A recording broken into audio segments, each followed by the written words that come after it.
Cool. It's recording. So, question number one. Okay. So how did you originally get involved with pirate radio? Well, in 1994, I was running a complex in Stonebridge called Bridge Park Complex, and a group of young school guys come and saw me. Yeah. And they asked me if I could help them start up a pirate radio station. Yeah, give them a platform really to work from. And I met all these young guys, and basically from there we started a radio station called Edge FM. Okay, and it was based in Arsden. And that was my first introduction to the pirate radio scene. I didn't know nothing about it. We just went into it blind, buying like rubbish transmitters, getting on the wrong sort of buildings to get out around London. We had to learn about double dipoling. We had to like learn from the ground upwards because no one really teaches you, you know what I mean? It's a thing where someone will sell you a rig and a transmitter and an aerial, and then show you how to set it up, and then it's like, see there boys, you know what I mean? You've got your bit of equipment and you've got to physically find a block to put your transmitter on in London. What's going to get you out across London and into the suburbs, hopefully, touch wood. Yeah, so you have to look for your plot, and then you've got to find your studio, and you've got to find it close to your location that you can send your microwave link, yeah, without being caught.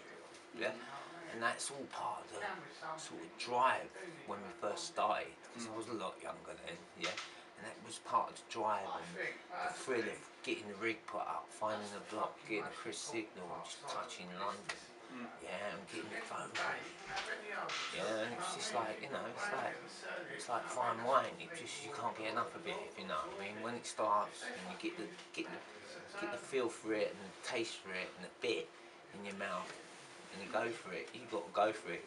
It's dial bust, really, you know what I mean?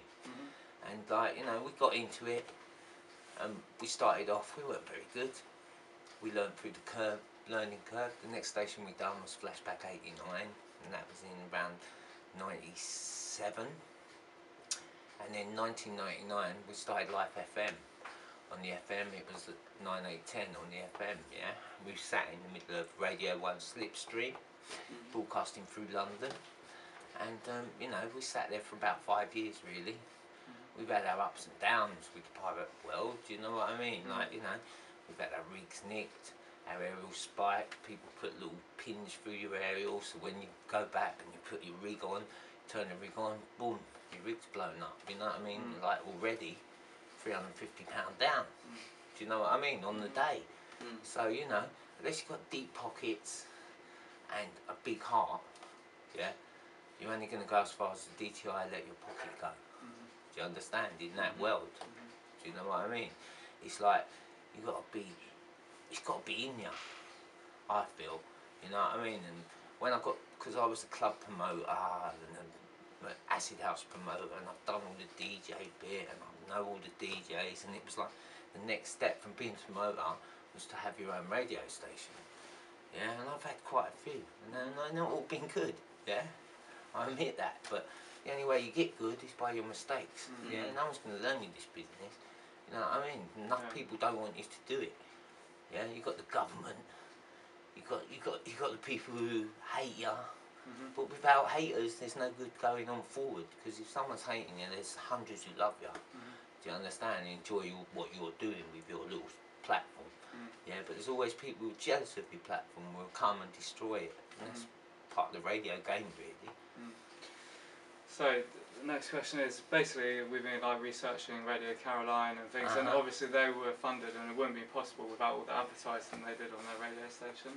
So we're wondering, as and when you did Pirate Radio Station, how was that funded and who paid for it? Well, basically the Pirate Radio Station at first was, there was like 5 of us put it together.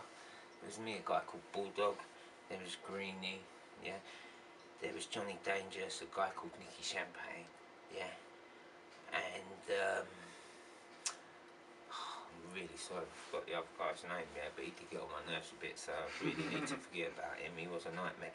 But I set up with these guys, yeah, on good contentions, yeah. We all threw a pot of money in, yeah. You know, it weren't cheap, yeah. There was a little £10 pot there, and like we had to buy our rigs, we had to get a building to work out of. Yeah, we never ever squatted. We always paid rent, rates, water bills, electric bill, everything. You know what I mean? No nicking electric, no nicking nothing. If we could find a block where we could get electric off someone, we'd get it off them rather than fucking nick it out of the lift room. You know what I mean? Because that just pulls on heat. You know what I mean? In another direction. So, you know, it self-funded itself through subs, through the DJs. When we started in the early 90s, it was like £5. Yeah, 1999 to play on Night FM. Now we're in 2011, it's like £20 for 2 hours. But now, it's inflation. Yeah, it's inflation. It's everything. It's ground rent, rates. It's like, you know, credit crunch, everything on top of you. To have a radio station, unless you've got a dedicated team of DJs, yeah, you're nothing without your DJs. Do you know what I mean? You know, anyone can have a radio station, but you've got to have dedicated DJs. I've got DJs who've been here 12 years, I've got DJs who've been here 9 years, I've got DJs who've been here just 2 weeks now, yeah? But as long as you've got a steady platform and the UK are putting music out, you'll be able to fund the radio, yeah? Through a steady influx of DJs, yeah, and putting on small parties. But i.e. there's no money in radio unless you're in the commercial world. And why do you think the DJs pay that? Is it because they want to obviously get known? And well, if you've got a decent platform, yeah, how can I say? There's certain radio stations what established out there, they're platforms. Now, if DJs get to play on them radio stations, they know they're heard, yeah? And them platforms, how can I say, people in the industry take more notice of certain platforms, yeah? And if you come from a certain kind, sometimes you can get in the door, yeah? Because that's a revolving door, the drum and bass scene, the dance scene, the house scene. It's a revolving door. Some people let you through it, but it's how you behave in there, whether you're on that revolving door, all of a sudden you get slammed out of it. Yeah. So it's kind of like something that grows. Like the more popular you get as a radio station, the more money you get in, and is that? Well, no. The more popular we get as a radio station, that means that draws more DJs to us. What help co-fund the business. Yeah, like a business like this. Yeah, believe it or not, we've licensed now, and we're on the web. We're not.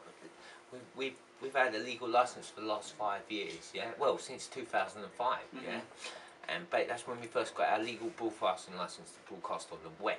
Yeah. And basically since then we've been paying royalties to the DJs. We have to put in playlists. We have to conform to want to be on the web and do what we want to do. And most people could conform to this, yeah? But it's like, you know, most people haven't got the money to do it. Yeah, and pirate scene is the only way out for some of these young kids to start new trends, new platforms, yeah? This is a platform that's on the same level as a pirate, but it's a steady platform. Yeah, that's the same thing. We're not mainstream. We've always been internet pirate style.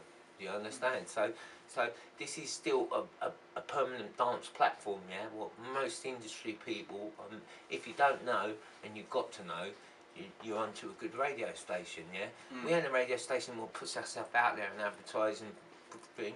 We got DJs who come here and they can play totally different to what they play in the club. Most people think it's like, it's all about club mix, it's all about this, it's all about that. It ain't, it's about you as a DJ, your repertoire on the day. Yeah. Now if you've got a radio show on here once a week, every week, yeah, your repertoire's got to change up because otherwise you become stout. Yeah, and you can't be stout. Yeah. And like we give a platform and we say to our DJs, you come and play. If your first love is D&B, but your second love is house, and 1 week you fed up with playing D&B and you know you've got a bad house set in you, it wouldn't break my heart if you come here 1 week and said to me, Paul, tonight I'm playing a house. And I go, wicked club, let's listen what you do in the house, you know what I mean? Yeah, because then I see the other side of my DJs. Most of my DJs play, some of them are just one sort of music, yeah? Some of them are right across the board, do you know what I mean? We play everything, yeah, do you know what I mean? Every form of dance music. Except for Gabba. It's the only one I can't keep up with now. So, you know what I mean? So, sorry, going back to like the days when you started with pirate radio and all of that, how powerful were the transmitters? And, you know, Oh, what was your well, range I've on them? always